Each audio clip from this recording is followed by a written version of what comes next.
All right, welcome everyone to another Uncultured Men show with Dalton and Tyler. I think we're gonna start it off with a decent topic that we can go on with for a while.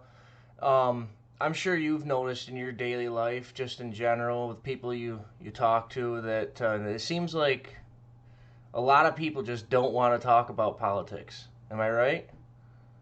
At all. It's a real problem too because politics impacts everything in your life, whether you want to believe that or not. I can't stand the phenomenon right now that nobody ever wants to talk about it. They shirk right up as soon as you mention any major topic, and they just Yeah. shut down and they get mad at you, Yeah, it's I don't know why it seems to evoke a lot of emotions in some people.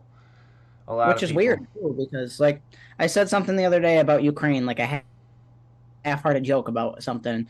Somebody was like, "Dude, do you ever shut up about that?" I was like, Yeah. "No, like we're talking thousands of dollars per taxpayer that's going over to Ukraine. Like that's a Well, big deal. We they're should be talking." literally they're literally spending almost $100 billion on this war that we're not even supposed to be a part of, but we're gonna fund Ukraine to have this endless bloody war just to try to bleed Russia out of power. It's like Yeah. we're literally the U.S. government is literally ruining the lives of Ukrainian people, Russian people, and the only outcome is literally to just bleed out Russia until they have no money. But guess what? That's not only is that going to hurt the country of Russia, that's going to hurt all of the civilians. It's going to hurt all of the people.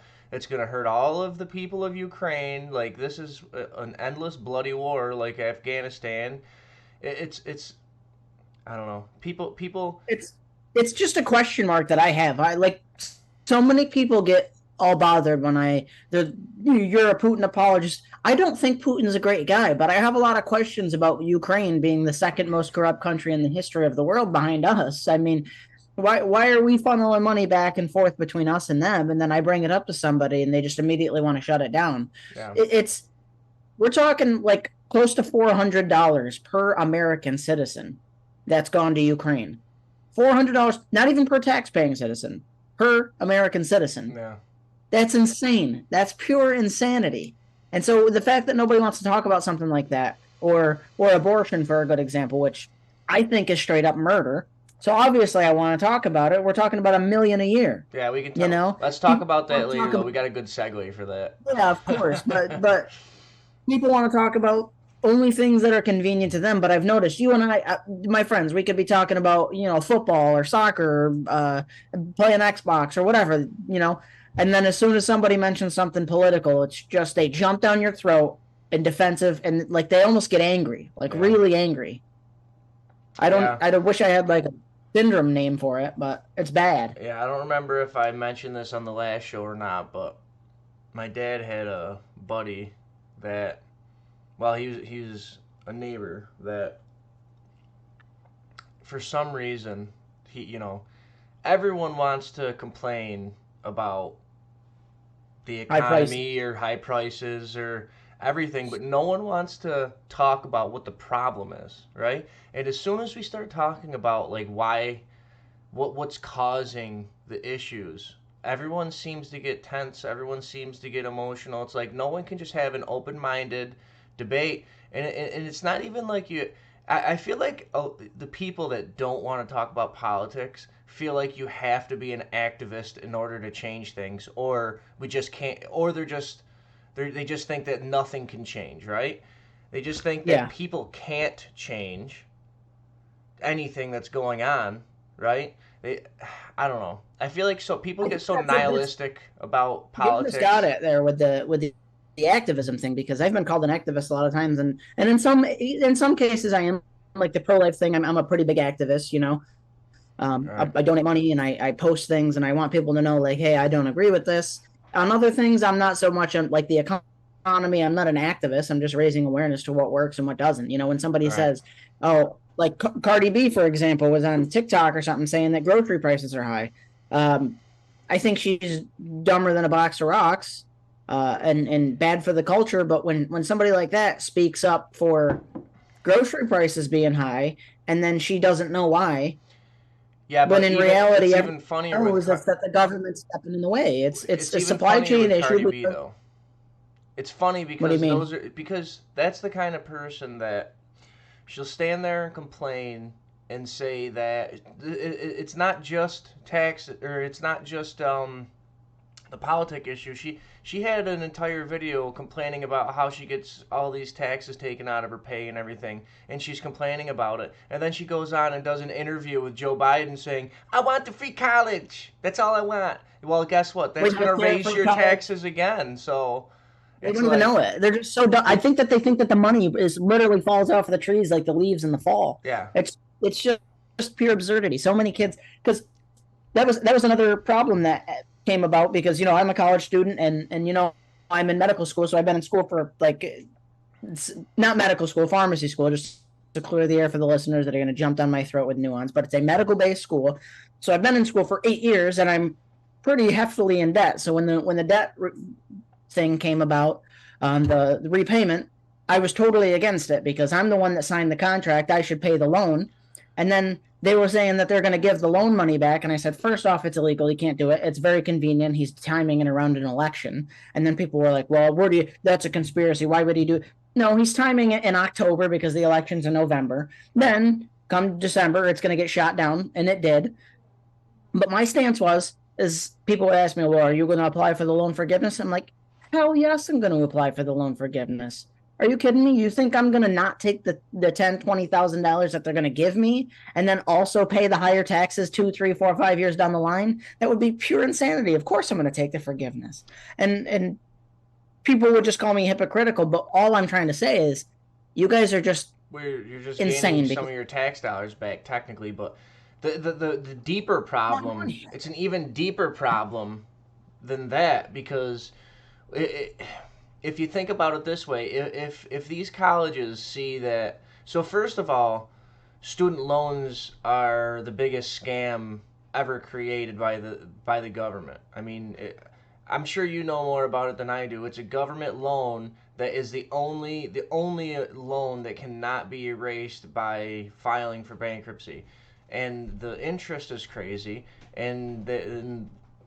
But They're not if super if crazy. but if a I've school, had worse loans. My loan's at like 6.08%, which is which isn't low, horrible, but when that's you're low wrapping for a student loan though. to get an education though, like and to be a doctor in a field of medicine, like to help people. I No, agree, but no, I understand that, but hang on. Let me they make this quick point.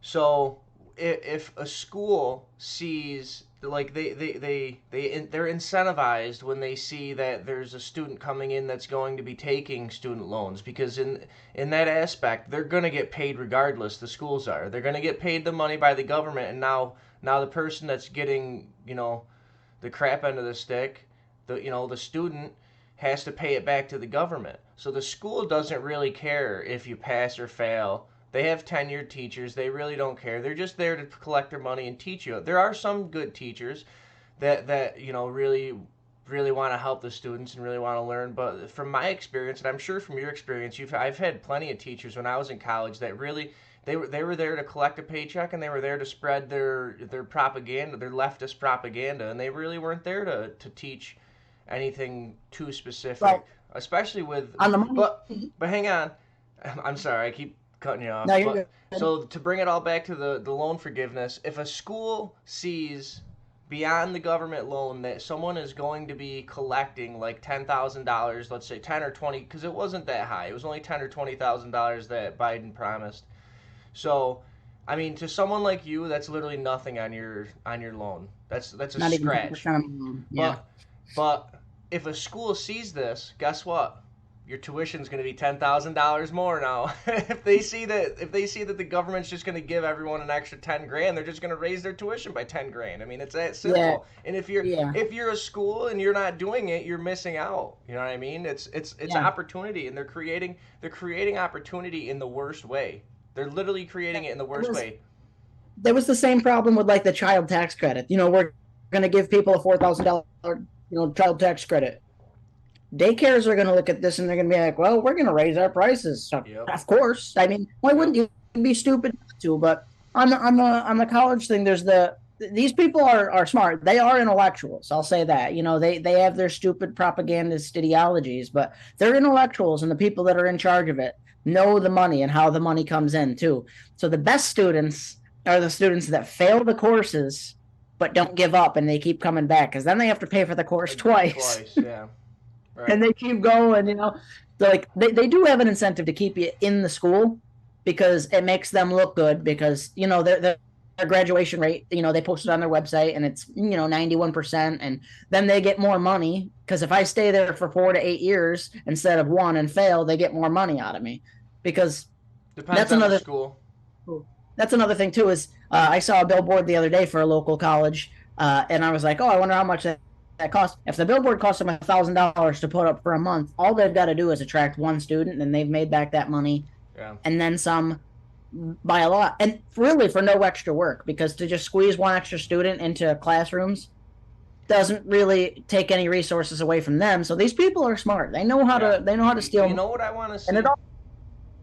it all it all ties back to like third party payers too. So the Right. areas that people complain about the most are education and healthcare in terms of cost.